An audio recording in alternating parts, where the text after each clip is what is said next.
know who we're gonna get, but they do pop on when you go live. Excellent. So one of the things that we're looking at is a handout on the top 10 reasons why you might consider moving from gas to electric. And we'll be posting the link to that so that you can have access to that. I guess the first thing to discuss is, from your perspective as a professional that uses the equipment, could you give an idea of, how you use it, how long the equipment lasts, any concerns you have by going electric? Yeah. So, talked about this recently. The backpack blowers, the 2-cycle backpack blowers, they have a range, and I would say at our shop anywhere from 4 to 7 years, depending on who's operating it and what kind of accountability you can create with that machine for your employee. But at the golf courses, we've really tried to pull away from a lot of the backpack blowers, because of noise. Our members don't appreciate it, our neighbors don't appreciate it, and we're doing everything in our power to kind of minimize the amount of things you have to blow. So obviously, during a drought-stressed fall, where the leaves seem to start early and never stop falling, that's been very challenging. So we've definitely been using them more than we normally would. But on a day-to-day basis in season, typically we don't, we use like dew whips to manage the sand on the greens, and we have pull behind turbine blowers that we use for cart paths and any debris that's moved around overnight. And same thing when we do our cultural practices, those bigger blowers come in handy a lot more. However, during cultural practices, it's a much different animal, so we will do a lot of fine-tuning work with our backpack blowers. So, Just for the uninitiated, yeah. What's cultural practices? Yeah, so what I mean by that is at a golf course, typically it's the aerification that people see, the little holes you put in your greens, and then what we try to do is to improve the soil profile. We'll put back sand in those areas. What you're trying to do is you're trying to dilute organic matter below the grass. Usually you manage anywhere from 3 to 10 to even 12 inches under the ground with these vertical columns and filling them with sand. So you put the sand down, you either use a solid core and you fill the holes with sand, or you pull a core. What I mean by that is there's a hollow tine that pulls out a core, and then you fill that with sand. So those are mainly the cultural practices. We also do light and frequent top dressing. Basically everything we do at the golf courses, I always say we're light and frequent everything. So fertility, light and frequent. Mowing, light and frequent. Everything needs to be light and frequent. The more grass you take off a plant, the more stress it has, the more fertilizer, the more water it needs, the more fungicides it will need. So it's about treating your grass like an Olympic athlete more than I would say myself. Like, I'm no Olympic athlete. So, anyway, but yeah, very important tool for a crew. However, we're doing our best to try to limit as much as possible. The other thing that we've heard from landscapers is to mulch the leaves into the landscape. Do you ever do that? Yeah. So when we manage rough, again, we have our fine turf. So I call that the tees, fairways, greens, approaches. Those are the areas where we're mowing grass less, about 3/10 of an inch or less. Those areas we don't, fortunately, get to, we don't pick up our grass clippings anymore except for on our putting greens. So we do try to put the grass clippings back on the fairways. But the rough, definitely, we try to, any type of, organic leaf debris between grass clippings or leaves, you try to mulch it and leave it. You try not to pick it up and then move it. Sometimes you have to. If you do, you usually are hauling it to a place where you try to create compost. And so, on that note too, like another part of that is we also try to fertilize all of our rough with just compost, so that we have about, I want to say about 32 acres of property that we completely use just compost for fertilizing and leaf debris, basically. So nobody's ever complained to me that the rough is too easy. So more fertilizer, the harder it gets. So anyway. So So we're looking at the top 10 reasons, and I don't want to focus on it, but there's really only one of these is about noise. And I was curious what your take is on the noise of gas-powered blowers. What'd you say? What is No, I'm sorry. Sorry about that. Couldn't help myself. So yeah, you know, we've talked about this. We brought Husqvarna robotic mowers onto our property last year, or this past year. Actually, last year was our first year trying them out. This past year, we bought 14 of them, and we're mowing over 22 acres right now. We just approved 2 more. Each one of those should mow about 6 acres apiece. So our goal is to continue getting these mowers that are completely silent. They basically look like a Roomba with razor blades on them. They're battery powered. Battery powered, yeah, we have some solar powering stations. We have other areas where we had power, either from our irrigation system or fans that we power to cool the putting surfaces. And we've tapped into this power so now we have like little robots that are constantly mowing. So for a number of reasons, this is great. Frequency of cut is great, so we don't have to blow grass clippings as much. The playability of the property is much better because everything's mowed all the time. More importantly, it's silent. So nothing's more obnoxious when you're golfing than somebody doing work on the fairway over or right next to you. You could be on the other side of the property with a backpack blower and you could hear that person, you know, that's you know, 3/4 of a mile away, you know, so it's obviously a major annoyance. I take multiple phone calls a week from neighbors just saying, hey, a guy kicked on a blower early. Can you tell your guys to be, you know, and they understand. Most of the people that live on a golf course understand that, you know, they're kind of faced with early mornings. However, it is a major annoyance, and golfers can't stand it, neighbors can't stand it, and I don't think the people operating can stand it either. So it's something we're always trying to figure out ways to get better at. So again, these things, these mowers are, if somebody's coming to me and asking me to look at a piece of equipment, be interested in buying this piece of equipment, the first thing I'm thinking is it silent?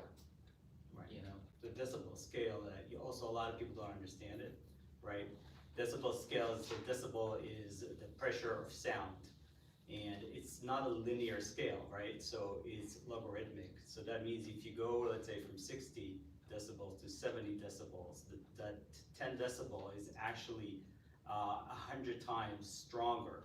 And to the human ear, it doubles the sound, okay? So when we look at the different, you know, let's say electric versus gas, that's one of the main reasons why you hear it so strongly. The second reason is the pitch is because of the low frequency. So the 2-stroke blowers create a very low frequency wave that can travel further, so from the point of use. So it can travel quite a distance and actually can penetrate walls. And that's I think where the problem becomes in neighborhoods, right? Sure. Where somebody can be using it down like 1,000 feet away and you can hear it in the background. And so that's the challenge with them, with these, with the gas leaf blowers, which is a great advantage of, you know, the newer type of battery blowers. Yeah. And obviously the robots are even Yeah. better than that. But Yeah, you know, like you said, everything you can do to minimize it, right? Even less fertilizer, less growth, less grass clippings, less blowing. Right. Everything, you know, so it's beautiful. I mean, again, as a 3rd generation superintendent, I've had a backpack blower on my back for many years. I feel like Luke Skywalker with that one on. But however, it is, yeah, I don't know. I'm sure there's gonna be a point where I can't hear a thing because of it. Well, that's my, I guess, begs the question, do you and your crew, do they use ear protection when you're using these things? Yeah, so we supply everybody with the large ones, and then we have the ones you can insert, and yeah, I mean, everybody's, if I find somebody without it on, it's no good, you know, so I usually have some extra ones in my cart that I can throw at them and say, don't let that happen again. But yeah, no, that's safety's #1 at the Patterson Club for sure. So, Yaniv, based on, you know, your experience as a neurologist, how does that affect your the rain, all this, Right. this kind of noises. Sure. So I mean, obviously there are long-term and short-term concerns. Okay, so short-term is straightforward. I think everybody knows that it's disturbing to cognition, to your work, to people that work at home. Complain about this a lot, that it causes them anxiety, that it throws them off, that they feel ADD. We hear that from patients. And that in itself increases hypertension, has been shown in studies, when it happens all the time. So that's like just a very small thing related to the noise. But much more concerning than that is something called particulate matter. So this two-stroke engines, specifically we're talking about gas leaf blowers, it doesn't burn the fossil fuels very well. Unlike cars that have a really efficient engine and a catalytic converter, the amount that is thrown into the air is about 30% of it is pollution. And in that pollution, there's something called particulate matter. Particulate matter are these little pollutants that are under 2.5 micron. And the problem with those pollutants is that they can cross through the lungs into your bloodstream and basically enter any organ, including the brain. Actually, it's only those particulate matters that can enter the brain because they're so small. So they found them in autopsies and in studies and stuff like that. And so there's been a lot of studies about that because of that particular pollutant. These hundreds of studies all point in one direction, that this particulate matter and nitric oxide and other things that are in pollution increase the risk of all kinds of disease, specifically neurodegenerative disease like Parkinson and Alzheimer's, cardiovascular disease like strokes and heart attacks. And that's what we are concerned about. We're not saying that that is the only thing that causes that, but when we're looking at exposures to understand why epidemiologically so many people are having these conditions today, which is crazy. I mean, when you look at what people come into our offices with, then you start to look at things like this and the connection between long-term exposure to things that we take for granted and how it costs us down the road. Something new to you? or- He's gonna have to cut me open after this, yeah. Can I ask any question? Are we allowed to ask questions at this point?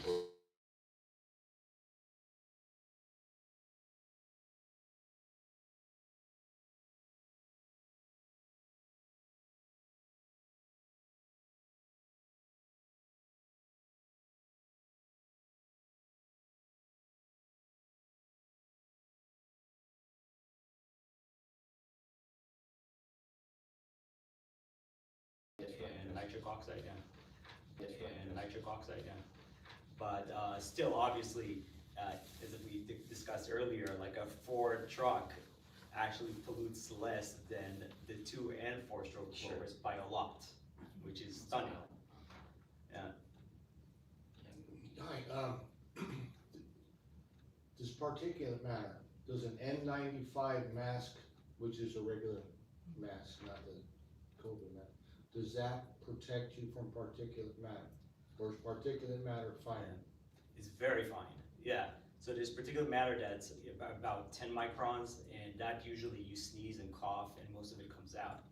But the one under 2.5 is very fine. That's a good question. I'm not sure 100% if it does or it doesn't. Generally, N95s are supposed to capture really tiny things like viruses and things like that, but I can't speak to that with confidence. Also, remember that it's not only about what you're exposed to, it's a combination of multiple usage in the air and what you're exposed to, let's say, in a given neighborhood, right? So even if you control yours, there's still 100 people blowing these things and contributing to the air. And so eventually you're gonna take that off. Yeah. So there's been towns and there's some discussion, I think, of, the idea of limiting or banning leaf blowers, but you talked about a phase-in kind of thing. Do you want to talk about how that might work? Yeah. Well, so I instantly go into I instantly started thinking about the self-employed people out there that are going from house to house to house, doing leaf cleanups, lawn maintenance, things of that nature, who, everything's timing based. How much can I get done in a day is how much I can feed my family. The golf course, we're fortunate, we have you know, we can, we have a home base, we're not traveling around. So I always think that would kind of be the hardest thing to do and understand. So yeah, it's kind of interesting, and the gentleman walking in right now could probably speak to this better than I could, because he's on the cutting edge of this, but, Thank you. how are you? Jason, good to see you again, yeah. Nice to see you. Thank you. I'm sorry I'm late. No, that's okay, we were It was, just starting to yeah, talk about. perfect timing. We were just talking about phasing, how we would go about if we were to start a banning blowers or two-cycled engines and stuff like that on, and landscape equipment, what that would look like, and some of the things that you have to overcome. Yes. So you know as well as any of us. Yes, I went for 7 years overcoming everything until last season we were able to finally convert the last crew into electric. Like it says, it's not that easy, but it's possible to do it.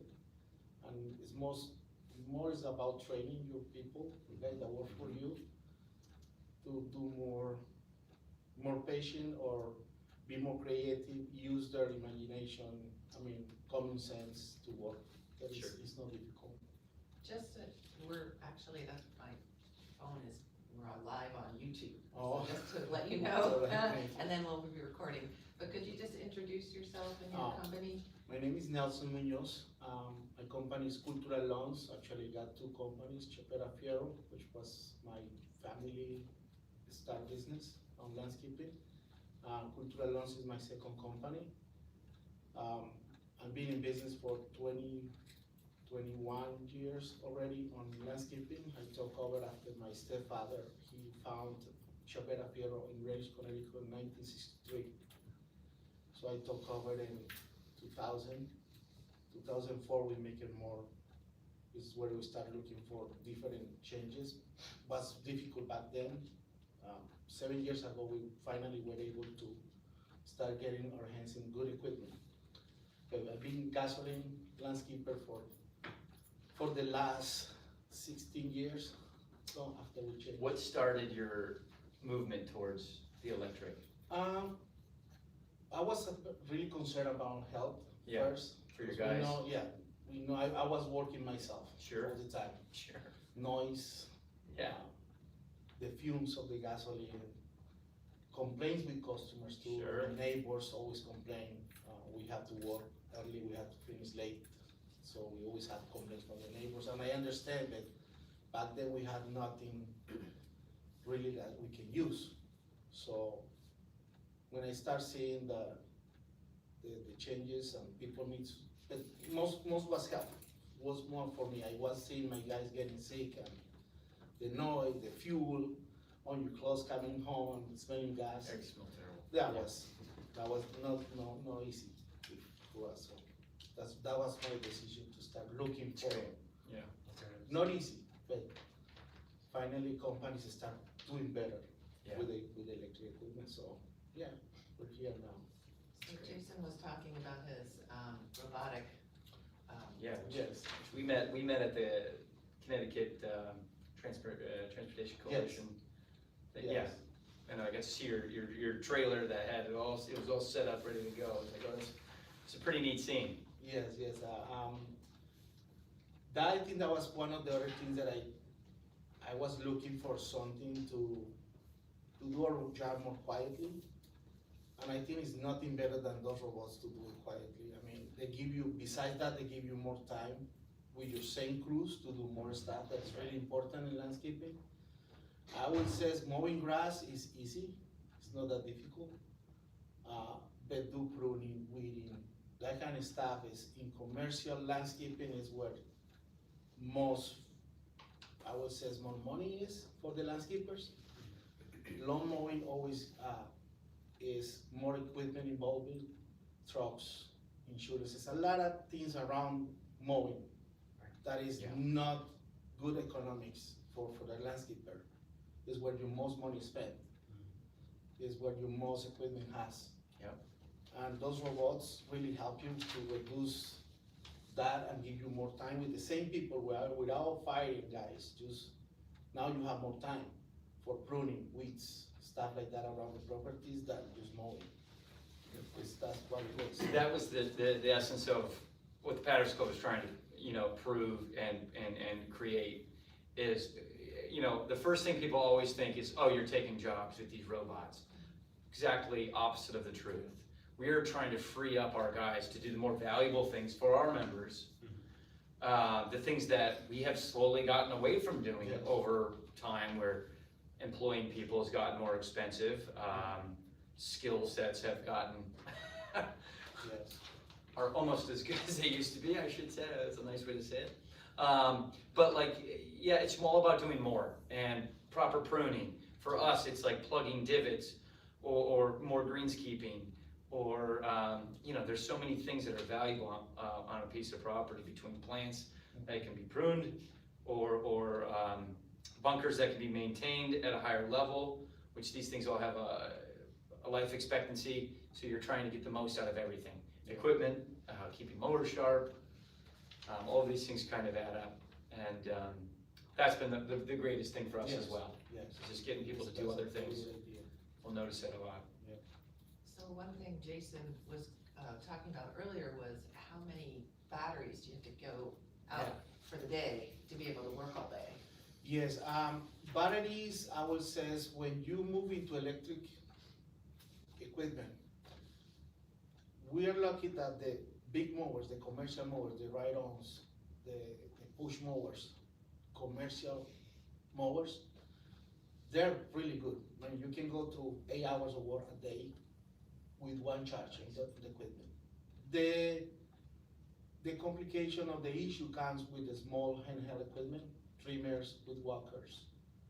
But even those, and trimmers, shrub trimmers, or the trimmers that used to give figures on the shrubs, those long time ago people are using already in battery, because actually the gasoline ones burns a lot of the tissue of the plants. Yeah. The fumes, they're really not good. So long time ago, landscapers already using battery trimmers. Lately, we're moving into the string trimmers for the surrounding areas of the lawns. That you can get a little bit more time. The problem is blowers. In reality, I think the fan uses more power. Sure. Requires more batteries a day to use blowers. But still, we have in our case, we have to put more batteries. I mean, I will say we send the 2 crew guys with 14 batteries, small batteries, anything between 2 ampere hour up to 12 ampere hour, depending. Those big batteries are for the backpacks. But we can work up to 12, 15 batteries a day. Of course, they need to be recharged at least twice a day. So that's what our customers, or we can equip the truck with solar panels and extra batteries to do the job, or rely on the customers' outlets Oh, right.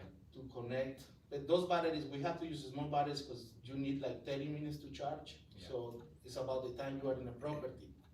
So you leave those batteries charging when you're doing other work or using the other batteries, you still have time to charge and keep moving. It's a little bit complicated, but like I said, it's not impossible. If you get prepared, you go through the day. Sure. You can go through the day easy. Especially the advance right now is for summer, which is at all not complicated. To use blowers in Right. summer is technically you don't need it.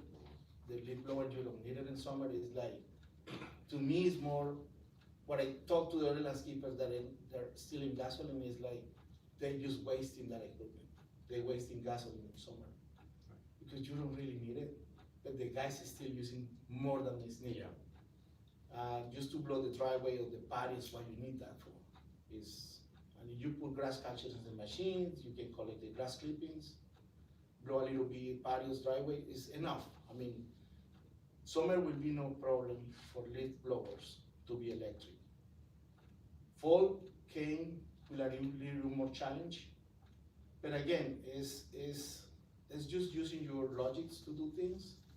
Sometimes we exaggerate as a landscapers when we use 5, 6 blowers at the same time to push leaves from one lawn into the neighbor, into the street, when you can even do it faster by raking and put it in the tarp. It's so faster to Put it on a tarp, yeah. and take it out than just waste the gasoline and damage equipment I mean, even with electric, it's no good idea to do that.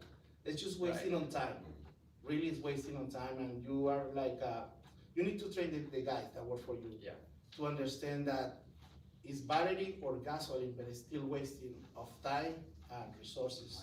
And Yeah. something that you can do faster by just picking up the pile and move it. Put They it try down, to take move a pile. piles. The blowers are not made to move piles. They just to No. blow around pile it, and then you, from the pile, you pick it up. But they try to move the pile all the way. Yeah, We also demonstrated Yes. in Mill Hill how we use a plow, Yes. right, on an electric mower that Sure. just pushes like Yes. tons of these leaves, Fast. whether Oh, yeah. they're wet or not, Yes. or a leaf sweeper that goes and Sure. collects tons of it. So there are alternative ways other than blowers, right? Yes, even mulching. I mean, you can have a big pile of leaves and you ending with a little amount of leaves when you mulch. When you Sure. go with the mower on top of that, and it's gonna be just a little bit there to move. you can't jump in them though. Yeah. What would so real quick, I got a question for you here. So when you first started doing this, did your rates go up because of this? Or were you able to kind of maintain a normal increase to your? No, in my case, we have customers for so many years. Sure, We never look into raising up rates okay, because we have to maintain our customers. But we understand by going from gasoline into battery. Yeah. Also is a compensate sure, on price. Because now we don't sending the guys out every morning to fuel the cars. Yeah, Just right there, you saving like hour and a half. If you Yeah, send yeah. 3 guys, it's like 30 minutes of them in a gas station. So that compensates that time plus the value of the fuel.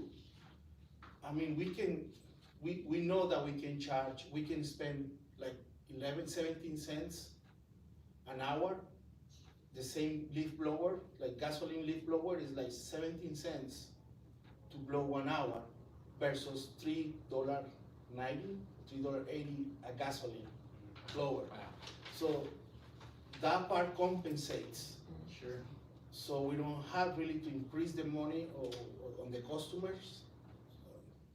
that's good. To That's do that, very good, because yeah. it really compensates. The time, there's a lot of compensations there. I mean, every time you're gonna run a machine, you have to pull a cord or turn a key, and the fuel gets, they get dirt there, the machine's not gonna start right away. It's a lot of time that you save. There's a lot of Switches, accidents, yes. a lot of accidents with, yeah, Oh, yes. I always tell people gas kills grass, like. Yeah, especially, yeah, they spill One of all the the time. mantras. You spill- Yeah. I mean, you're spending at least 5% a day. Yeah, I tell my staff, I want you sick to your stomach Yes, anytime you put a backpack blower on, or every time you Yeah. fill up anything with fuel, to make sure you put the cap on. yes. You know, and they think I'm crazy, but I'm like, no, No, I've it's a seen lot it of ruin, skills, I've yes. seen people get fired. Yeah. You know, So it's, with the savings we get, compensates. yeah, And it's great, you're still gonna spend money in gasoline. With batteries, it's like you're buying your fuel in front. Whatever you're gonna spend, you just buy it in front, so it's really don't have to increase the price of the customer. If you are charging right. I mean, you cannot, obviously you cannot, not even in gasoline, you cannot lower your prices to compete because every company has their own way of math to charge. Some of them has a small garage, other company has a big staff garage. So everything depends on your cost, but you really that's not the reason to increase because you're using battery or gasoline. If something, I think you save more money on long run on electric power equipment than gasoline. When you started, did you plan a transition, like financial analysis of how you can afford doing Yes. that? Yes, we did that. We sit together with my brother and we do our plan how to do it. So what we did is we start with the crews that are working in condominiums. Especially, we have places where they allow us to keep equipment there. oh, nice, So we start there sure, because we got the power and we start trying equipment in those.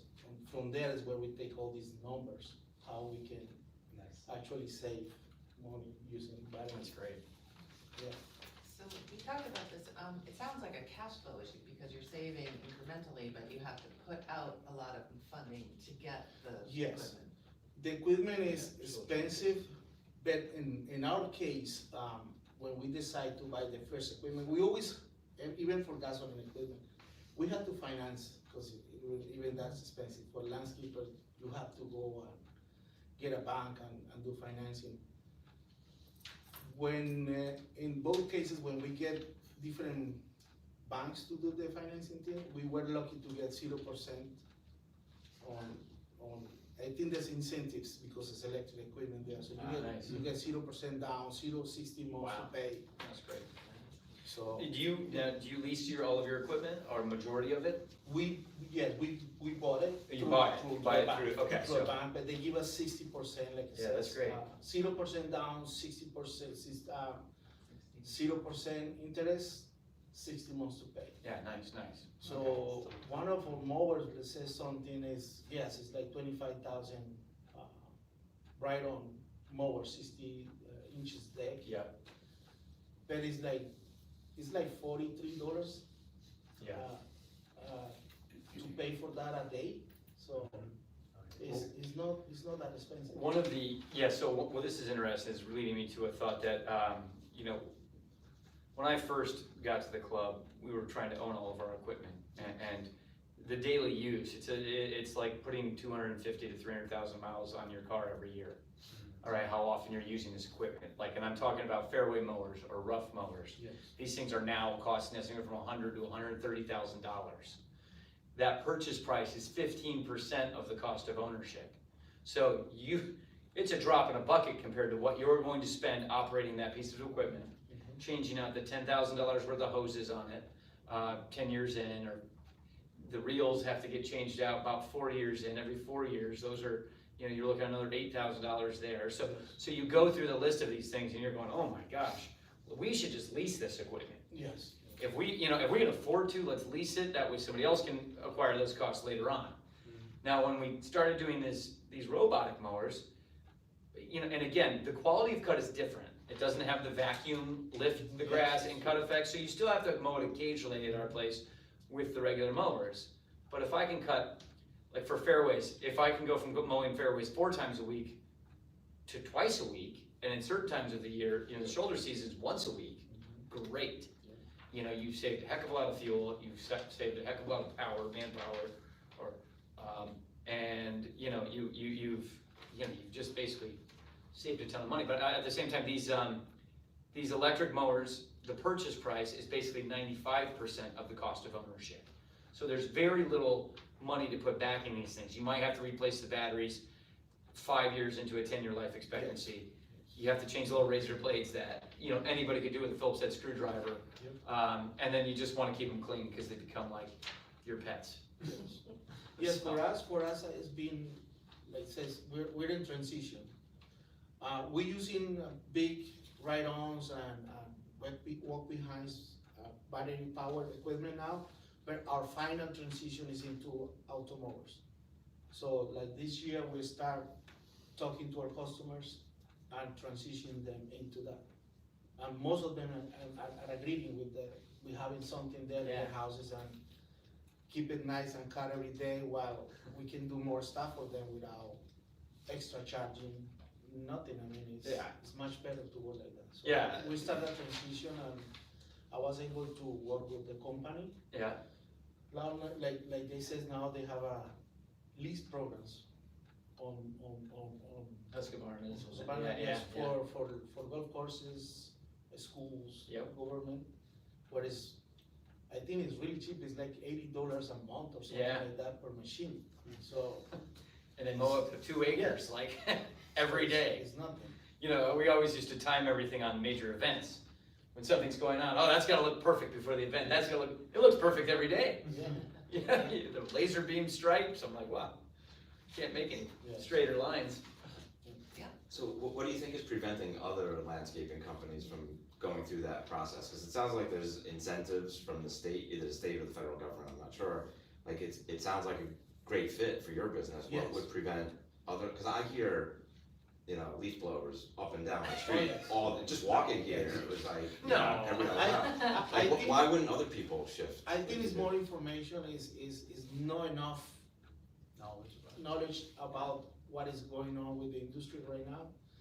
And besides that, the companies who's selling the equipment, they still have a lot of existence of gasoline, so they're not interested now to push those into the market. But they're already, the technology is there, the power is Yeah, there, it's happening. everything is there. It's just that it's more on education, more on publicity, more to getting, so it's more, they need to see more people like me, more Okay. doing it, to get convinced of this, they can do it. When they see us, I mean, many of the landscapers that know me, they says, okay, now that you're doing it, I'm gonna try. I'm gonna try it with the trimmers, with the weed whackers, we're gonna start trying.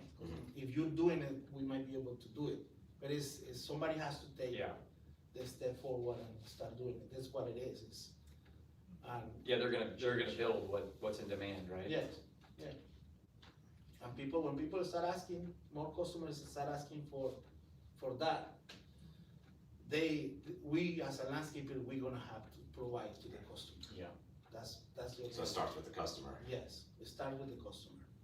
But they're the ones who no, they're skeptic. Like when I tell them we're gonna do it with the electric mowers, how are you gonna do with that? I don't care, just keep doing the gasoline. As long as you don't charge me more, I don't care. Right. That's what they tell me. That we just take the decision and do it because we know in economic is what's good for us. We save money and we were able to. Great. Don't go crazy finding people because it's hard for us to find guys every year. Yeah. You train them and they move to a better company or they just leave. So with these new mowers, stuff like that, we're gonna be able to pay a little bit more to the guys to make them stay because we're still making more profit using electric, especially auto mowers. And use the guys where we really need it. That's the concept of that. I was gonna say, send your guys to the Patterson Club. Yes.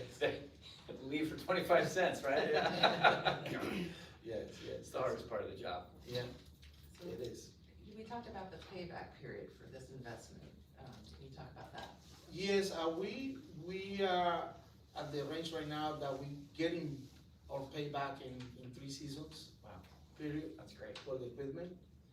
And the good thing about that equipment so far that we've been able to see is that the life expectancy of the equipment is 7-8 years minimum.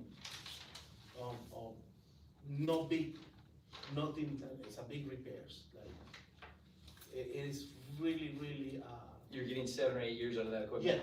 yes. How about the batteries? You seen those go a little quicker? On the big equipment, no. No? On the small. Yeah, the small ones are always the hardest, right? The small ones, you always have something that fails on Yeah. them. Small batteries, because we charging it, they go in cycles. Like small batteries is like 2,000 cycles, which is like 1.5 years, 2 years. Sure. So you're expecting that to go fast on the batteries. But it's about the same life expectancy on a gasoline blower or a trimmer.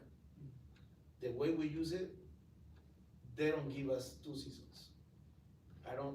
Wow. Leaf blowers, they don't give us 2 seasons in gasoline. We had to replace them, like let's say I bought it now in the fall. I use it through this fall, next spring cleanup, through the summer, and then by the next fall, that machine is already Wow. asking. So how much is it buying a new battery versus buying a new gas leaf blowers if it's the same amount of time, right? Yes, I mean, is what you're saving is, like it says, is the cost of the fuel. Yeah. Helping you. Mm-hmm. What I do is I compare the Eagle Yeah. 800 CFM, the new commercial backpack, with a regular 590S Shindaiwa or home Husqvarna, Yeah. which is the most powerful blower Yep. guys are using now. That machine produces like a 980 CFM. So Wow. versus the Eagle is like 800 CFM, but it's what it says is if you know how to use the equipment, it's almost the same Yeah, right. thing. But the Eagle, you might be able to be 3 seasons Right. with it, with batteries and everything. Okay. The other one, 1.5 seasons, start failing. It offsets, basically. Yes. Yeah, what were they, about $900 a piece these days, the gas-powered ones, right? Guys power ones, no, they still Eight. cheap, I mean, it's $700. Okay. $700 the Eagle, same prices. Yeah, yeah, It's about the same prices. We have more pricey leaf blowers okay, depending on the battery. So I'm talking Sure, about sure. small batteries versus backpack batteries. Those are. so basically, if you're doing your math on the battery turnover, the fuel during the usage, plus the quicker turnover for the gas and the gas-powered ones, it's an even Steven, or maybe Yes. even more Yes. savings Yes. going electric, that's great. Along those lines, we talked about how you can lock in your electricity rate and then Oh, the wow, yeah. volatility of Yes. gas. That's right, yeah. And the rates, electric rates change every January and June, so everybody should be keeping an eye out. Can you Yes. talk about what your perspective on that? Yes, I find out that you can lock on not the delivery price, but the price of watts Sure. by just contracting your wattage with company different from every source. Just How long ago did you lock it in? Maybe like- every year I had to lock it up for 1 year, for one Oh, season. okay, okay, nice. The last time I locked it was in March, Yeah, and we locked at 11 cents per watt okay. versus 47 Yeah. it was back then on a watt. So you get that contract and lock it there, and you remember to I'm sure you report do, it again, yeah. you're still saving. That's That's a great. lot of savings there. And it's Yeah. also, you know what you're getting versus the For sure. volatility, Yes, right? yes, because you never know. I mean, gasoline prices go up and down Oh, yeah. every day, and depends also of what is in the market, but also my guys, they don't care about the price. So if they go, this gas station is Yeah. 20 cents more than here, they don't even see that, they just park here and fill it up. They know that one's So got we better don't- soda. Yes. So we, at the end of the week is when we Yes. see, oh my God, we paid $300 more than last week, stuff like that, we never know. So that kind of cost, you cannot control it. Perhaps you cannot plan on it to do new pricing, because that is a big variable on the That's prices. great. When you lock in the electric, it's 11 cents. And you measure, we're using these things that I bought to Amazon that we put it on the outlets, everything that we connect there, we put the price on the electric, give us the price Yeah. per Wow, charge. yeah, wow.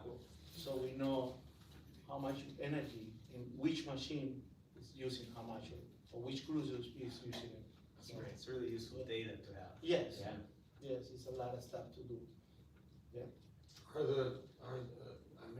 Are the machines that are more commercial upfront ones, are they more efficient with electricity and battery use, than maybe the cheaper versions? I mean, like. Yes. The ones you see at Home Depot? Yes. Home Depot. Of course, yes, we gotta No use. offense, Home Depot. Yes, we gotta use, YouTube Live's gonna see. obviously, commercial equipment to work through the whole day. I mean, companies like Eagle, they will come with now commercial mowers, but you can get in Lowe's right-on battery. But the thing is, you only get 2.5 hours. Yeah. Or 5 acre, maybe Sure. out of that, so you gotta switch all those batteries and put it back. The ones we use is Mean Green or Greenworks. Those machines are 8-hour battery, Yeah, they're- straight mowing, nobody mows. And maybe you on the golf course, you mow, but we move Yeah, it yeah. from one property to another. At the end of the day, the guys come back with 46%, 47% back into the battery. After Yeah. 7 AM leaving, coming back at 6 PM. So, It is. Yeah. That's great. yes.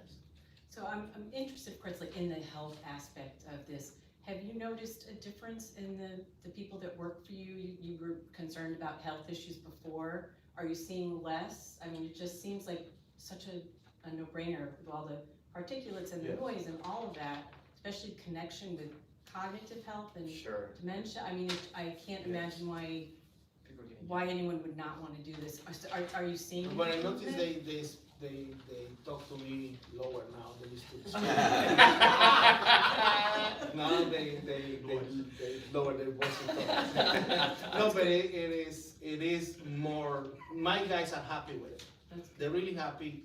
They took it first. I was impressed because when I give them the first weed whackers, they came to me and said, no, they don't work. Junk. I says, why? They're too light. I said, why you wanna have something heavy with you? And then they like it. As soon as now they don't want it. They don't want Yeah, yeah. anything to do with gasoline. They like to work with the power electric because they can listen to the music when they dreaming, they can talk by phone when they're doing it, so Yeah. they're happy with it, yes. I- It is yeah. a difference. It's funny you said, like, I mentioned, I said, yeah, people are, they're no longer aging either, you know, it's like Benjamin Buttons for everybody. Yes. No, it's funny, I don't think I would never even think about that much when you're doing it. I mean, again, growing up in the industry, I didn't sit there and go, oh, this has gotta be terrible for me. Yes. I'm littered with ADHD, maybe it's been the backpack blowers, you know? Does it affect your insurance costs? I mean, you have less liability, do you have same number, do you pay workman's comp? Yes, I mean, liability is always gonna be there because we're still working with blades. Machines, you're riding on machines on wheels. It's about the same. What I can say is maybe health issues for the guys later on. Yeah, Yeah. life insurance policies would be great, Yeah. yeah. Pretty much. Something- That's a good point, there should be some kind of, Yes. Maybe a little early days, but I'm guessing Right. if we dial out 10 years from now, you're Yes. gonna see preferential rates for sure. operators who are electric. That'll provide more incentive for people to switch. Yeah. Yeah. Well, I think that's the key too, is with any of this type of transition, Yes. it's always about, well, how much and what am I being incentivized on? So I think it's a lot like the smoking, if you think about the smoking case, right? 50 years ago, nobody knew anything, and so I'm sure insurance rates were very low. But you look at, a few decades down the road, now insurance rates, if you smoke, are through the roof. Yeah. And I think that once the science hits the media and people start realizing that and that it's related, you're gonna have higher insurance rates, health insurance rates. Does anyone know if the town of Fairfield has adopted electric equipment? Not yet, I know like they have. official.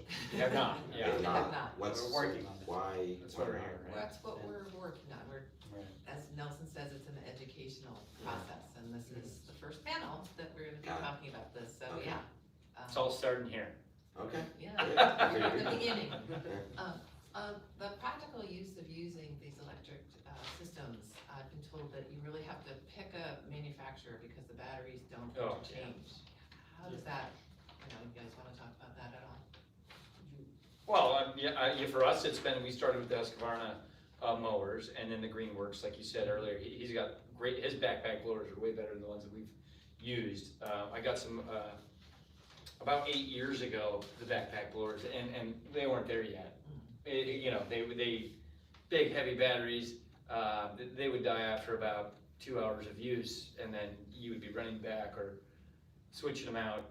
It became kind of cumbersome, but the backpack blowers he's using are great, and I would say my mechanic and I have been kind of really searching for that last straw with the backpack blowers, like when are they gonna finally get there so we can start really investing in that. Yes. But again, it's just like an iPhone, you got a new charger every time out, it's kind of, it's painful.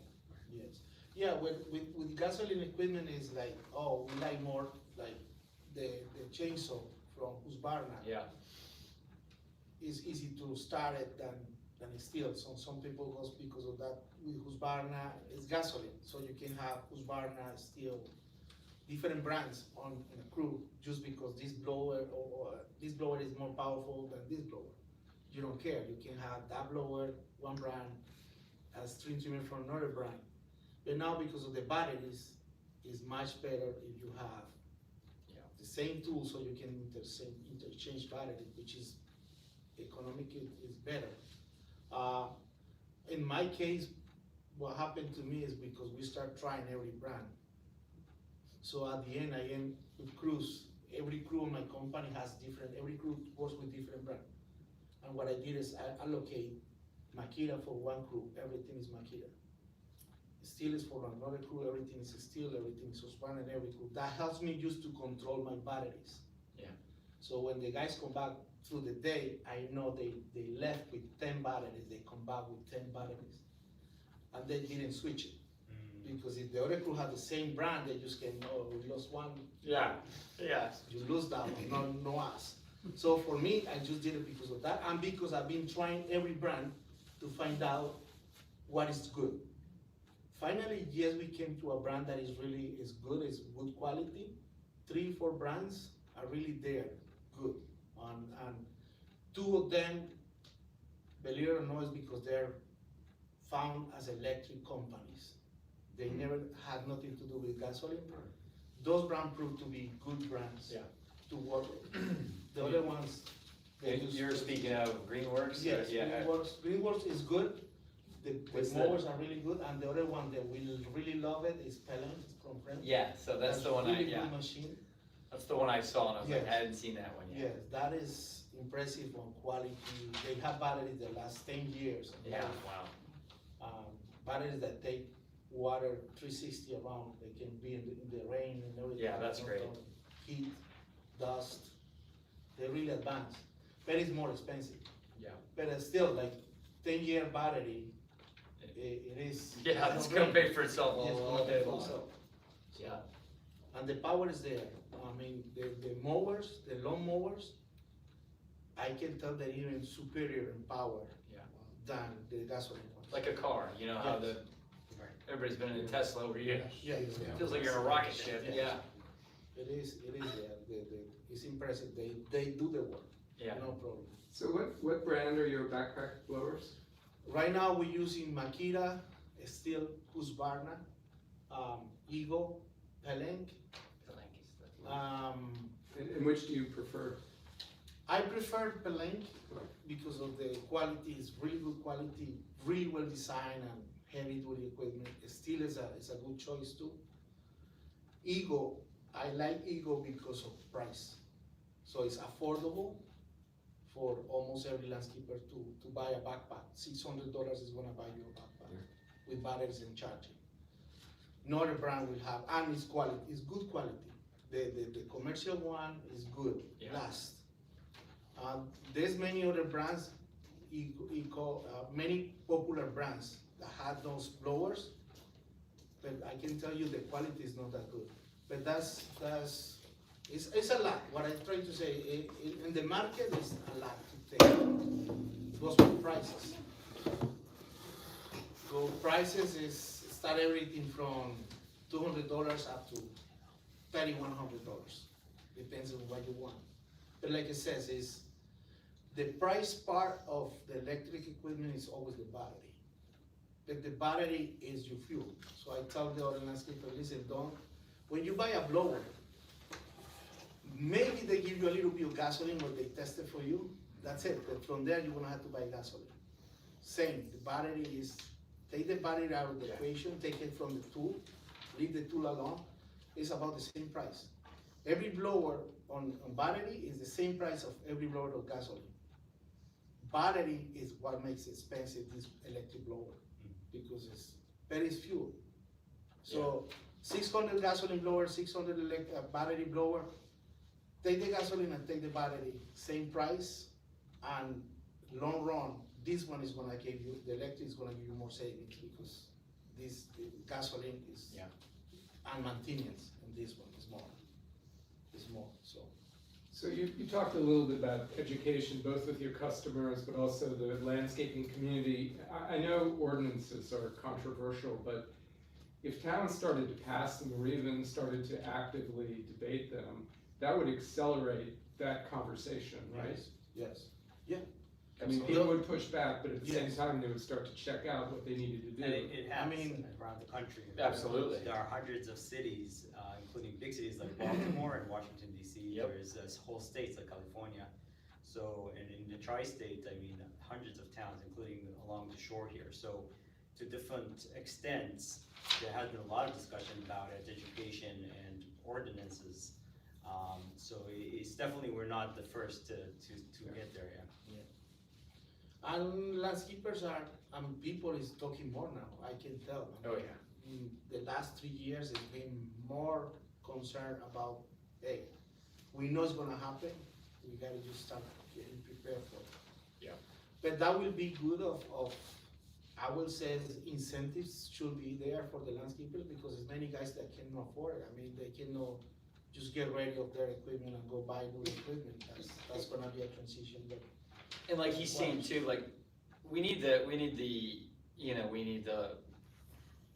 companies that we're used to buying stuff from, the Steel, Toro, John Deere, we need these people to really start producing it, you know what I mean, as well focusing on it. And a lot of that is gonna come from demand, like right now they're producing what they're producing because it's going off the shelf, so. It's kind of a And combination. you made a point, it's true in the automotive industry, and it looks like it's true in the landscaping equipment business, and that's the innovation and the drive is gonna come from the companies that started there, with electric. Because it's very, very difficult to interrupt your own business, and if you've got gas-based engines and that's 95% of your revenue stream, you're not gonna put a stick of dynamite under it voluntarily, right? Right. And so you're almost always hampered when you're competing with somebody who's out there going, all I want is your market, yes. Right. To me, like it says, I was a landscaper for years, and then my transition into electric, also talking to my brother, was hard for us to get equipment. And was hard for us to take money out of pocket and invest in different brands. Then when finally I find out which brands work, I called them myself and said, listen, I want to help other landscapers to convert. We already did the test and we like your tools. We really like your tools. And how could we work together? Could you help me to get more of your tools so we can try them out? That's how we started them. They give me tools to try it out. Most of the electric companies, more than the gasoline ones. The gasoline ones, they kind of don't care. But the electric, they wanna be there and they know that's the future. They came to us and they says, listen, if you start doing the tryouts, we can help you. And then we decided to become also dealer. And we talked to those companies, they give us the equipment. I said, they give me equipment, I have equipment that I can, other landscapers can come and borrow it for one day and try it. It's not nice. Without, we no need to buy it, that they can try it. And that's if they did that to me, I never was spending that kind of money before. If somebody allowed me to try something and really prove that works. Yeah. Yes, and we had tools there that really works for us, so they take it. You don't discuss, just take it. I give them without the charger. I just give the battery and the machine. Try it, take it back. Because they Try it right over there. Try it, go ahead, go take it to the houses, try it out, but I don't give the charge so they know how much time it takes to take that battery down. And if that's gonna work for them or not. They do not. And then most of them come back and says, you know what, the machine is good, I mean, it's good. They buy it. After that, it's good. I think it's like what you said before about it starting with the customer. If there's demand at that level, yes, and they require that of their, their landscapers and their contractors, that will sort of trickle upwards and drive more demand for that equipment. Yeah, and we need to be able to fix the equipment. We need to be able to get it back on the, get it back working when it goes down. So you got to have parts, and you got to have, you can't just run to site one and get parts from a French electric backpack blower or because that's another problem right now. Like the problem that I have is I go to this store to buy the equipment, battery powered equipment. Something goes wrong with that, I go back to the store. He's gonna stay there for months. Yeah. Because he got 100 more blowers in front, gasoline blower in front of that one to fix. So it is not there yet. We need more. It's more support from dealers, from government, from laws and everything to make it work. It's really a team together. And that's where I think that transition comes back into play, where you're really looking at it going, okay, it needs to start happening. And we can start pushing the envelope, but at the same time, I mean, we go cutting it right now, there's nowhere to go get these things right now. There's nowhere to get them fixed. There's nowhere to get the parts. There's, it's definitely a timing thing, but getting people to think about it, and I think that's why we're all here right now, so it's great, Well, along those lines though, how, is there a difference in terms of the equipment needing to be fixed, electric versus gas? the electric fails less. You don't have the kind of failure every day like the gasoline does. You really count on that equipment to work with. Gasoline has more failures, and believe it or not, the way they sell this equipment with gasoline, they sell so much blowers. And I had more than 20 blowers sitting on my place when I used to have gasoline, all of them with the same fail, same problem. But they sell too much, they don't even do recalls. Yeah. For obvious things that's going on, something's going wrong, because I have the same 20 blower with the same problem, and I buy another one with the same thing. They're like exposable. Yeah. It is, It's a waste. it's wasted, The yes, MS-170, yeah. and the electric, the machine, if you treat them right, they don't fail, they're Right. good. They're really Yeah, it's good. more like the little component parts where the trigger might break if somebody drops it, or you know, Yes. the strap might wear out, or the, you know, so. But again, it's still those things that you have to work around, you know? But everything, every machine electric is few parts, Right. Yeah, 5, 6 very few parts that parts. can run. It's less complicated. It's unbelievable, the Husqvarna mowers we have, I mean, when you look at them, you're like, how did it take this long? And Husqvarna's had them for a very long time, they've had them since the mid-90s. And you know, you go to Europe, they're all over the place. You come here and they look like aliens out there, you know, and it's incredible that it's taken so long to get over here. Yeah. But again, at the same time, where's the incentive for Toro or John Deere or these companies to really start focusing on these things?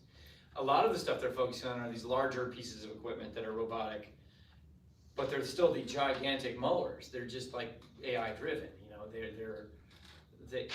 and I don't see the value in those nearly as much because they're still loud.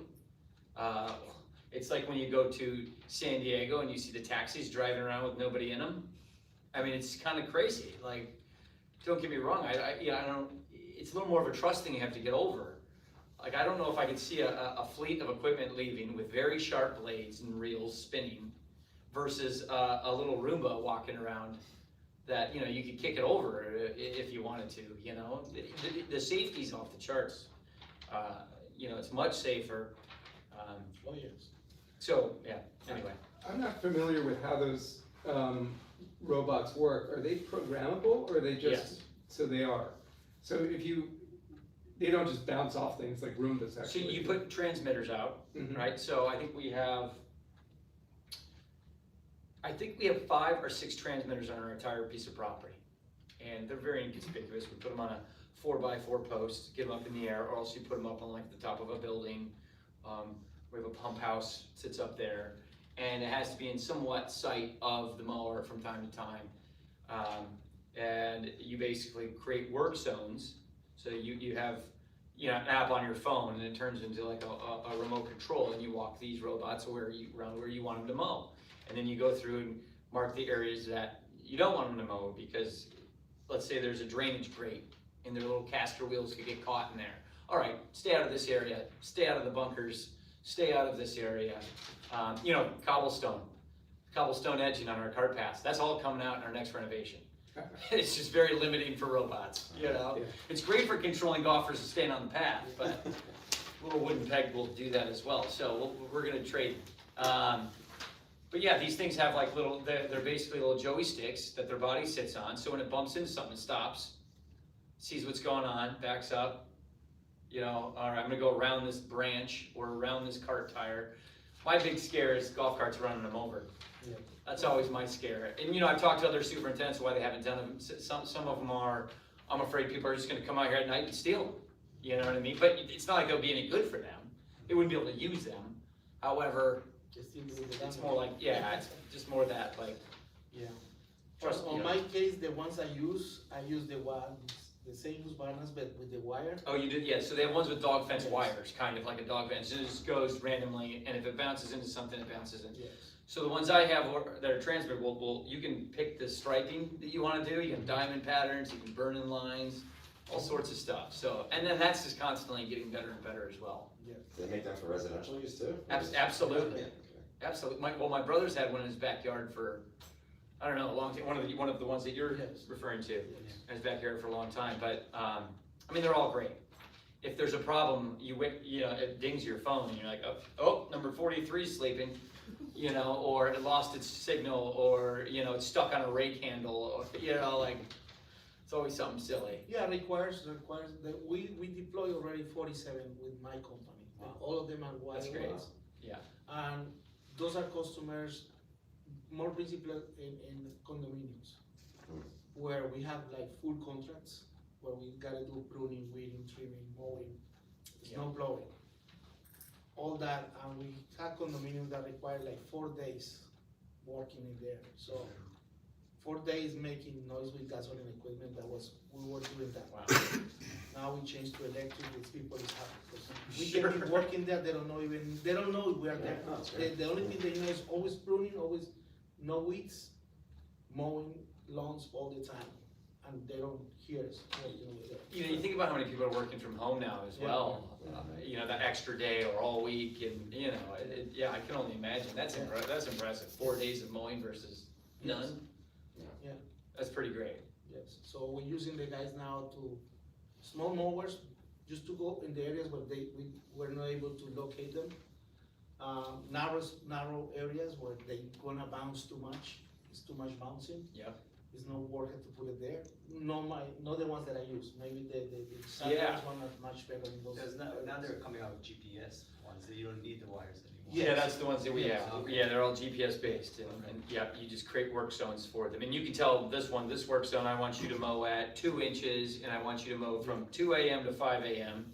And this work zone over here, I want you to mow at 1 1/4 inches, and I want you to, you know, so you can, I have one that mows our range tee at 3/4 inch, and then it mows the rest of the area around there at about 1 3/4 inches, all the rough. And with the new ones, we just bought 2 new ones called the Ciora, the Husqvarna Cioras, and they have 3 discs on the bottom, and so they're a little wider, they're about yay wide, and they can mow about 6 acres a day, and they can mow as low as 3/10 of an inch. So I'm be able to mow fairways, tees, and approaches. And sometimes I'll lower the height lower than that with our reel mowers, but it still helps you not fall behind. It still makes it so you don't have to get back out and mow as much. So, and it also is just the perfect quality every day. You're like, members are like, No, and rough has never been so easy. you're saving a lot of, Oh, I mean, contamination is down, I mean. yeah, and you're reallocating your labor to doing more things that you need to get done. It's just great. And people are breathing good air. Yeah. Exactly, That's the most important thing. Like I said, he's gonna cut me open in a little bit here. We're gonna see what damage I've done over the years. They're getting to fall in more often. So. That's right, that's right. So getting back to the question about the ordinance, you wanna phase that in, so in timing, what would be realistic to expect that it would be reasonable to, say, in 2 years and 4 years, when would we start that clock? I think a company will require at least 3 seasons. Yeah. To accommodate So to that's, an ordinance. I mean, what does that mean, is that fall, spring? You wanna give them a couple seasons to get their head around it, Yeah. right? A season or 2 to get their head around it, and then 3 seasons from there, you better be ready. You know, something like that, yeah. So does that? So, but so what by does 5 years from now, you Let's put in a, say- you're done with blackback blowers in Yeah. Fairfield, you know, like, They said you're gonna start, the way Greenwich start, I don't know how the other Right. places did. They says, okay, we're gonna start this year, like education, or find out. You're not gonna use blowers in summer. Summer is easy to start. It's easy to push that in summer because you don't need them too much. Yep. And that gives the time to the company to learn about them, find out what they need, find out how to work with them. Because it's very important that the companies learns and teach their operators how to work with those machines. First season, they just going to go crazy looking what I can buy, what should I buy. Second season, they wanna learn how to use it. Third season is what you can start, okay, now it's more serious. This is the last season for you to find out how to organize. Yep. And then fourth season, we're gonna start finding Yeah. companies for not using that. But also I think it's incentives, even tax incentives, something has to incentivize the landscaper to move into that. and same thing with the companies making Yes. stuff, like, Yes, we do need our big players to. yes. Or maybe the big companies like they did with Greenworks, Correct. they give us 0%. I mean, it's no brain about that. Yeah. And they will lower their prices if they sell in volume. And they can do it, Yeah. snap of their fingers, you know? Yeah. All the technology's there. No, the technology, I used You to know. go, every other season, I go down to Illinois, Kentucky, Illinois is a big geo expo with Okay. landscapers and hardscapers. Yep. And you see every year is more technology Yeah. coming out on mowers, auto mowers, even gasoline equipment with technology, more Yeah. stuff. I- It's a big industry, it's a big there. It is something that I don't think is, what I see around here, the landscapers, they spend the money. They don't, you see every guy with, the equipment is expensive, gasoline equipment is $9,000, $10,000 walk behind mower. We're not talking about cheap machines. Sure. We are used to spend money on equipment, 20,000, 18,000 in mowers. Versus electric is only 6,000 difference, 7,000 difference. But when you see that 7,000 difference, is your maintenance and it's your gasoline. Yeah. So it's money that you still have to spend. But if they need to know that. They just need to know that information. They need to know that it's possible, that you're not gonna spend more, you're still spending Yeah. the same. And the other side is the customer, the owner of the house, buy. Hey, I want to be quiet, tranquility. They can push that into the landscapers, and the landscapers will find out with the help, training and education and help in taxes and stuff like that. Everybody has to work with it, and that's gonna be Yeah. transition. Yeah, I would say golf course has about anywhere from $350 to $500,000 a year worth of capital going towards equipment. Yep. So yeah, it's always turning over. It's, you have to be replacing it, or else you're falling behind. Again, that's why we've decided to do a lot of lease. I think we have an expensive lease package per year. Plus, there's a lot of equipment that we own, and we try to get 10 to 20 years out of, depending, tractors, excavators, skid steers, and then all the attachments that come along with that stuff. So again, there's a great deal of stuff, but yeah, once you put that in, you're gonna start moving in a direction. It'd be great to, sooner rather than later, to be honest with you, because, and I've seen this at,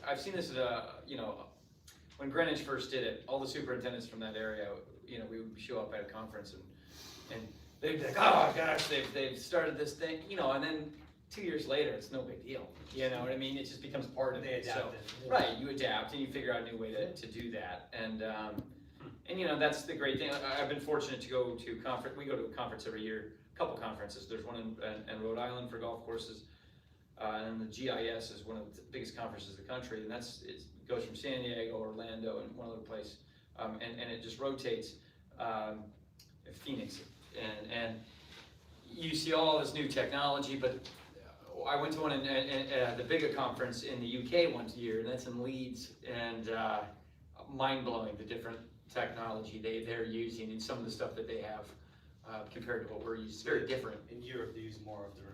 Absolutely, stuff. and they've been ahead of it. Okay. It's also one of those things where I was really impressed that, the award ceremonies were all based on environmentally friendly, and everything was. Right. If you're introducing new equipment, it's how it's gonna last longer, how it's gonna be this. Also, what's gonna do for, what's its impact to the environment, and it's obviously something that we're all focused on nowadays and a lot more than we were, so it's coming. So I just wanna make sure, season is a year, is it a couple months? Season for us Oh, yeah. landscapers start in last week of March and December 15, December 20. That's our season. Okay, That's our cut to work. Oh, but if you're saying like, how long would it take for, yeah, I would say a 3-year, 3 years. so years. I would say a 3-year, 3 yeah. years, yes. Alright, just so. Yeah, you'd have to start year 1 really figuring out which one you're gonna use. All right, now we're gonna start committing to it year 2. Oh, if we've made a hiccup, we can adjust, but yeah, I think 3 years is a reasonable number. Yeah, it's not if, it's when. Yes, question. You just said that there's not a lot of repair, capacity, and not enough supply capacity, I believe. So, how do you get over that? If you're gonna have an ordinance and people are gonna be relying on the equipment and they can't get it repaired, how will you get over that hump in order to be able to, you're demanding that people? You're saying how they get, we're saying it doesn't need to be repaired as much. Usually electric needs a lot less repair. Well, you said when they break, you Yes, have to wait for It's like months. yeah. I think it will be the same, like we were talking before, it's about the same, it's not only on the landscaper, it's going to be ordinances like Yeah. in California into the dealers too. Where dealers will be some kind of ordinances for them to go ahead and start training their people, because the same companies who's selling gasoline equipment, same companies are producing battery. And they know that's a change. They're now Yeah. increasing their percentage of battery equipment into their lines of production. They're ready to put it out. The same way they put it on landscapers, they should be also on the dealers for them to train more and be able to bring, because the equipment is there. The equipment is already there, from steel, from Husqvarna. You go to a dealer and they Yeah, the sell more a we steel buy, the Husqvarna, more they're gonna- they have it. Yeah, everything. I'm the first selectman in Yes. Fairfield, and and of course, everyone wants to make this transition. Yes. People, I think, are wondering why the market isn't moving in that direction. And I talked to a lot of landscapers, and they say they would love to do it, but the blower technology actually is not there yet for them. And I hear other people say, no, it is there. And I think if it really is there to blow a large soccer field, then what we need to do is somebody who's in this business we need to call in the press and bring in Channel 12 and blow the field. Yes.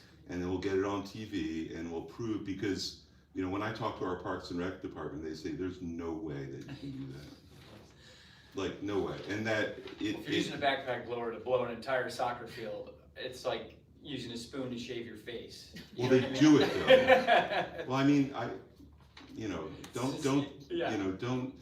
These are very experienced people that they're not necessarily anti-environment. They have a reason for not wanting to make that switch. I mean, I know somebody who has made the switch for their mowers, and they say they can't make that switch for their blowers. Yeah, Because- blowers are much harder. We've talked about that. Yeah, It's and much the harder. reason is the technology isn't quite there, and because they can blow a part of a field, they would need many batteries to be able to make it efficient for them and be able to make money. And if that's not true, we can't just talk about it. We've got to actually show people. So we need to have a demonstration, So get it on film. Yeah. we did one actually in Mill Hill the other week, and also we have it on video too of how they clear a lot of 2-acre area with tons of leaves. Okay. The idea is that it's not only blowers.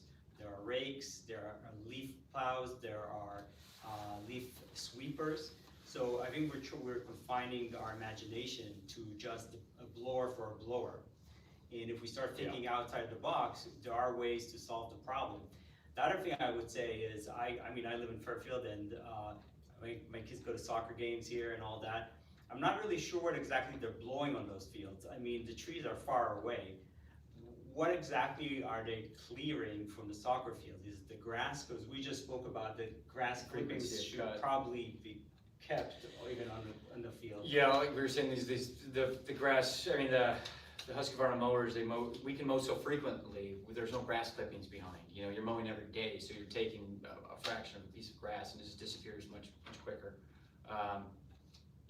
We've eliminated blowing rough, basically, where we have these robots. I think the way to bridge the gap Oh, yeah, is to no, get absolutely. everyone on the field and really get everyone to agree what actually has to be done in order to be able to play that field Yes. on a regular basis. Actually, they're correct. We don't have, on my experience, we go through the same things. We need to move leaves from one place to another, big piles. When we get a house, it's full of leaves. Yeah. And we had to move that leaf, put it in the street or collect it. Yes, the blowers are not that powerful like gasoline blowers. We don't have the push blower. We don't have the ride-on blower. We don't have it 10 years ago. We don't have even in gasoline, we don't have it 10 years ago. Every year is more powerful blowers on the market. At least Gas or on gas. gas. But if you think about it, you're spending way more money to have that equipment, way more money in gasoline than the techniques that you have to use. You can use the tarps, you can use the other techniques that is cheaper than buy a big blower. You buy a 14,000 blower when you can buy $500 push blade and put it in a machine and use that, and it's going to be way more effective than a leaf blower. Way more effective. So I think it's I more think, about training the guys, and it's more about to make them conscious of, they wasting too much gasoline, they wasting too equipment that really is not needed. You have attachments that can replace much better a blower. for me, it's like so many I don't know too many people are anti-environment, but it's certainly, we would like to Yes.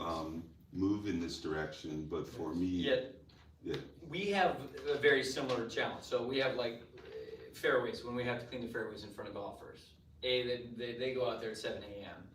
And if the leaves are blowing all over the place, it is what it is, they're everywhere. So we have big turbine blowers, which that would be the first one I want them to fix, right? We need to come up with those. That's a pull behind unit you put on your golf, a golf cart can pull it. It has a large turbine, and it's not 2-cycle, but it's loud. And it's very powerful. And then we also have the PTO-driven ones that you would attach to the back of a tractor. Now you can do it really quick, so These it's are all not, gas.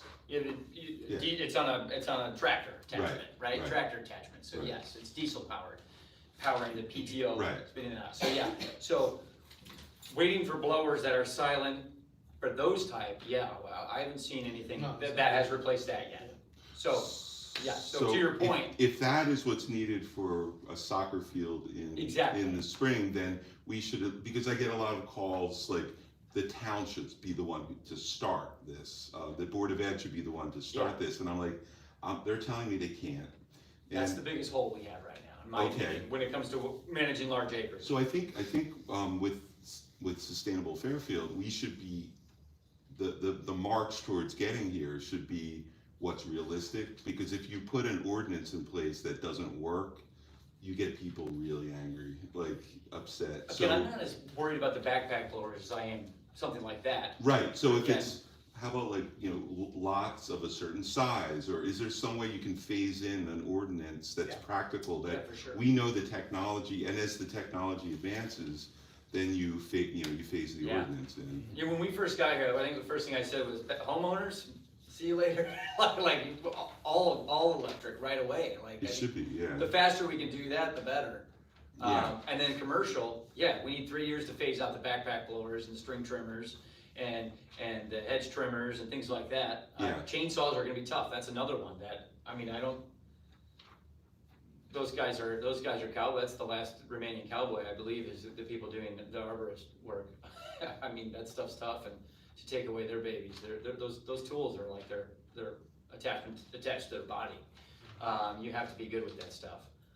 So I don't know if that's there yet, which I've tried some electric chainsaws, but they're fun. They're almost scarier because there's no noise, and you should be scared when you're using a chainsaw. Probably it should be a collaborative process with the people that are doing the work, because most of those people, I think, would love to use electric. Yeah, equipment. again, but like you said, with the soccer field, large acreage, it's the same thing for us, where, I have 3 large blowers on property. 2 are turbine buffalo blowers, they're called, and 1 is a PTO driven, I think it's a Smithco blower.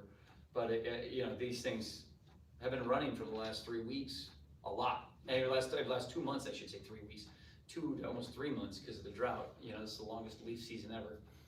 Well, why wouldn't you use something like a leaf sweeper just to go over? Oh, we do. We have a great leaf sweeper, but again, we have 152 acres total, so covering 152 acres with something that's 8.5 feet wide, it's not going to work. So you have to blow it into rows, and then you pick it up, or else you mulch it backwards. And I typically mulch them backwards. I'll send out the mowers and say, mow backwards. And then that chops up the leaves and lays them down.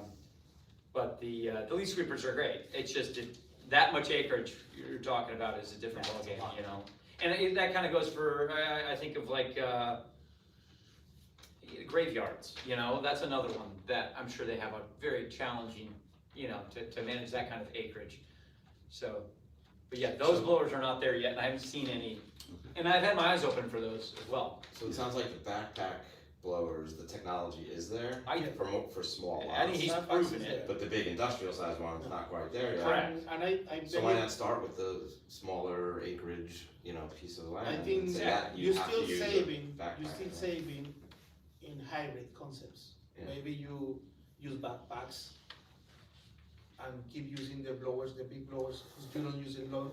I mean, Right, have a some phased restrictions. approach. I will say more restrictions on the big blowers also. I saw this, I don't know which town is, but it says that you're only allowed to use one backpack per property and one. That's another issue, Big right? That blower there's for 4 property. people together with like Big- 1,000 Yes, CFMs, 4 people Yeah. at like 100 decibels times 4 is 400 decibels. Yeah. That's like in the state. I've done one. Just as an observation, we live in northern Fairfield and Greenfield Hill Yeah. with 2-acre properties. So you can hear us. It's typically Yeah. 6 guys, Mhm. side by side, 6 with guys, backpack blowers, and when you have 2 crews operating on a street like that, with 12 guys operating backpack, you cannot be outside. No. I mean, it's crazy. Yeah, And- so, and some of it's just the practices too, like when you talked about like being able to mow, so you're either picking up the grass clippings or you do it more frequently, so they're absorbed into the grass more readily, but just some of the practices that are used during the summer, which is after the mow, you get 6 guys shoulder to shoulder, oh yeah. walk the lawn and blow everything off the lawn, and it's Yeah, like, yeah. who's doing These that for? practices that doesn't apply to, I don't know why they do it, I mean, I see guys mowing in summer. Yeah. The lawn is clean, and they use the big blower. Yeah. Yeah, We touch don't need it. everything. Just not, That just gets back to that education. And again, a lot of times that's frequency of cut. Your grass is really pushing growth at that time. You're gonna get a lot of buildup. Those clumps of grass will kill the grass below. You know, it's a conductor of heat. It'll heat it up and kill little spots everywhere. So you do need to blow it if that's the case. But again, it goes back to frequency of cut, and that's why I love this. Yep. I mean, I love these little blowers. I mean, these little mowers. Robots, yeah. The little robotic mowers are great. Yeah, but again, the managing the large acreage, I think, is the biggest challenge, and not so much for the mowing, because again, these little mowers can manage large acreage. I mean, I have 14 mowers. They all mow about 2 acres, and then we have 2 other ones that are a little bit bigger. They're going to mow 6 acres apiece. So now we're really starting to cover a large portion of our property. Almost, you know, we'll be at like 3/4 of it soon, of what we have to mow. Now, blowing, again, when you're blowing an entire piece of property like that, that's a totally different ballgame when it comes to leaves. But I'm not lining up 6 people with backpack blowers and blowing anything. You know, we're using a big mower to blow it into a pile, use your leaf sweeper, or mulch it. Done. Right. You know, And ways to reduce it, but also Right. doing 150 acres. We're talking about Totally. a 1-2 acre property. Why even- are we using so much Right. toxic equipment? even worse than that, I see Right. other people doing it in a just 4-acre house, 5 blowers. In the same position, you don't do nothing there, just wasting gasoline and making noise. It's about more, yes, training, I think training, we do a lot of mulching. Yeah. We replace the mowers with mulching. What we do in this season is we cover the outlets of the machine, we put mulching systems on them. And what we do is, with the electric backpacks, we just blow from the gardens if we want to take the leaves from the gardens. Some customers, well-educated customers and environmental, they don't allow us to take leaves from the gardens into the, because they want to protect some of the insects, to leave there through the winter, leave it there, and then in May, we clean out those gardens. We concentrate on the lawns right now. Whatever falls on the lawn, we leave it there. We don't pile it. We use the mowers with the mulcher kits, Fertilizer. and we go over that, Totally. and it's very well. Nothing, Yeah, we have those same kits, and we go Yes. backwards because it will shoot out the left side and won't chop it up as much. Then you might be able to use the backpack a little bit to, just to move something Yeah, around. exactly, and then, yeah. Again, with the mowing in the summer when you're pushing growth and you have those grass clippings and people are out there blowing for no, you can easily do that with an electric backpack blower, Yes. easily. But I think that we would definitely take the challenge on taking on a soccer field in the spring or whenever they say there's something to clear, and bring somebody like Dan from Home Green with his equipment and show how it's actually pretty efficient and there's no, no pollution created, to make the point. So if the Parks and Recreations are out for that, we would be happy to do it. Well, We gotta keep working. I mean, again, I think there's, for what we were talking about, again, that 2-acre lot, that 3-4 acre lot, depending on stuff like that, I mean, again, I still think we do have a major void there when it comes to those larger turbine blowers. I really do, and, and there's going to be, those diesel, now tell me about that, like the diesel, again, this gentleman's gonna cut me open later, I know we've discussed that already. I've operated a lot of diesel equipment in my day. As that, yeah. Yeah, right? Probably worse, yeah. Probably worse, I was just gonna say, so you're not doing much for the health of the operator. They do not have as loud of a high pitch as a 2-cycled engine, but at the same time, it's one of those things that, to fill that gap that we're, the selectmen and I are talking about, like, that's. The right thing is, Yeah, everything is about, starting to do it, and the companies who produce those equipment, they will do it if they see the opportunity and market for it. But if it's no market now, they don't wanna waste resources or money and creating PTOs. I think PTO can be managed with electric motor. Yeah, you would think they could, right? You can have a transmission on them. Yeah, but again, With talking about turbine. transition time as well, like when you buy a PTO blower that costs you a lot of money, Yeah. you're thinking, I'm gonna get 15, 20 years out of this. Yeah. You all of a sudden tell me I gotta trade it in and, somebody that can't use it either, I mean, it's gonna have no value. Yeah, so there's some work to be done there for sure. But it's possible, it is by training, by education. Sure. Yeah. Again, I think the backpack blowers are a no-brainer, and I think the robotic mowers, again, the fields that Park and Rec are managing, all of the different, my father's a director of Parks and Rec in Kingman, Arizona, and we're a 3rd-generation golf course superintendent family. I see these mowers everywhere, like, everywhere I look, I'm like, how do we not have more robotic mowers? Because if they can manage that entire piece of property, they're mowing all night long, all day long, their dogs don't worry about them, people don't worry about them, just let them do their job. You have less grass clippings, you have better frequency of cut, you don't have to fertilize as much, you don't have to go down the list of the positives. It's really good. They're silent. However, like, all that stuff adds up, right? Like, all that stuff adds up. And the mowers that we use currently are loud. They, again, during leaf cleanup, like we have figured out that hole, right? We do have to figure that out, and I'll keep my eyes open too. We'll have to connect on that. Yeah, frequent cutting, leaving the clippings down. Yeah. At this time, we are experiencing drought. Does that help decrease water consumption and lawn health and, less watering necessary? So organic matter, period. If you put, I think it's 1% of organic matter gives you 20% better water retention. Again, I manage organic matter on putting surfaces. Again, we're at 1/10 of an inch, less than 1/10 of an inch at times. So I have to really worry about organic matter in that soil profile. But on a lawn, on a homeowner's lawn, yes. You get about 1/4 of a pound of nitrogen per year, which, again, going to that conversation, what people fertilize is another ballgame. I mean, people will put 3 to 6 pounds of fertilizer out in their lawns. I put out less than a pound. On my greens, I put out less than a pound every year. My fairways see about a pound every year of nitrogen, and my rough is compost and clippings. So therefore, it's overdone, But all of that stuff adds, again, the more you fertilize, the more you need to cut, the more you need to, the more you're doing And it. then you're blowing it up in the air. Exactly. Yeah. And then you have to blow it, and then you have, anyway. Yeah, on my experience, what I noticed is where we had those mowers, those auto mowers on those houses, with this drought, I was seeing greener lawns than For sure. where we were mowing with the bigger mowers. I saw greener lawns on those houses with those little mowers. And the other thing that's great about them too is like the wear.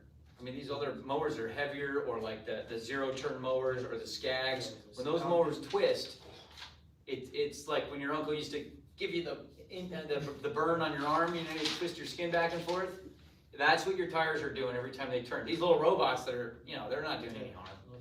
It's unbelievable, the footprint that they leave is so minimal. Yeah. In so many ways. But anyway. So along the lines of education, this is the very first of our panels. We're also going to have a demo day, and Nelson has agreed to come back to Great. Wakeman Boys and Girls Club in Southport on the 17th. It's just Sunday. We'll be there 1:30 to 3:30.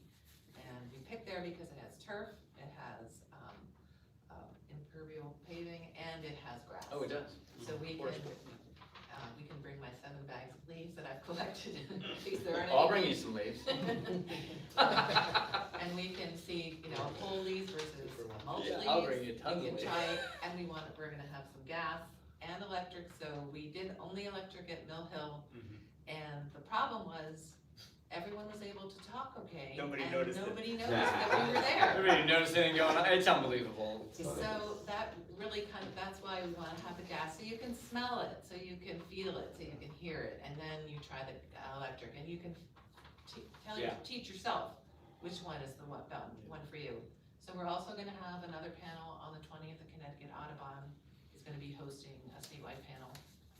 And we're having a pediatric pulmonologist talk to the PTA Council about the effects of the gas leak blowers on the kids.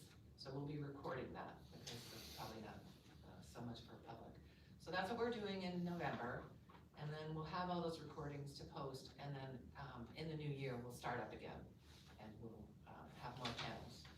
But I just wanted to remind everyone who we have on the panels: Dr. Yaniv Chen, who's our neurologist, and Jason Meersman, who's the superintendent at Patterson Golf Club, and Muñoz, who is owner-operator of Cultural Lawns out of Stanford, who was most of his career using gas, and really did extensive research, and is a dealer for some. Yeah. And so he can lend out the equipment. So I really appreciate everyone's time and expertise and questions, and we'll be sure to let you know when we're doing all these other events as well. Great, thank you. Thank you. Yeah, great, thank you. Yeah, thank you.